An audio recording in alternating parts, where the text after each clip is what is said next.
ሰላም የቢኒኮቲክ ቤተሰቦች ሰላማችሁ ይብዛ። ዛሬ ደግሞ ይዘንላችሁ የመጣ ነው ከሴራ ፎቶኮፒ ማሽን 502 ነው።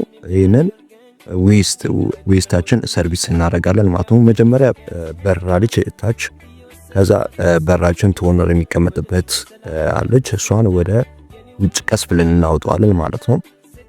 ከዛ ካወጣነው በኋላ እዚህ ጋር መክፈቻ አለች። ቀኝና ግራ ፕሬስ እናደርገዋለን። ከዛ ወደ ላይ ከፍ እናደርገውና ወደ ታች ከፍ ስናደርገው እንደምታዩት እዚች ውስጥ ነው ዌስት ቆሻሻ የሚቀመጠው ማለት ነው። ከዛ ዌስታችን ሰርቪስ እናደርጋለን ማለት ነው። እንደዚህ አይነት ቪዲዮ ከተመቻችሁ ፎሎ፣ ሰብስክራይብ፣ ላይክ፣ ኮሜንት አድርጉን። በደንብ ማራገፍ ነው ያለብን። በጣም ብዙ ዌስት ወይም ደግሞ ቆሻሻ ነው ያለው ማለት ነው። ስለዚህ ያው እኛ ዛሬ ሙሉ ለሙሉ ሰርቪስ እናደርገዋለን ማለት ነው። ስለዚህ በደንብ አድርገን ሰርቪስ ማድረግ አለብን ማለት ነው። ከዛ ወደ ነበረው ቦታ ቀስ ብለን እናስገባለን ማለት ነው። በቀላሉ ፎቶኮፒ ማሽናችሁ ሰርቪስ ማድረግ ትችላላችሁ ማለት ነው። ይመቻችሁ።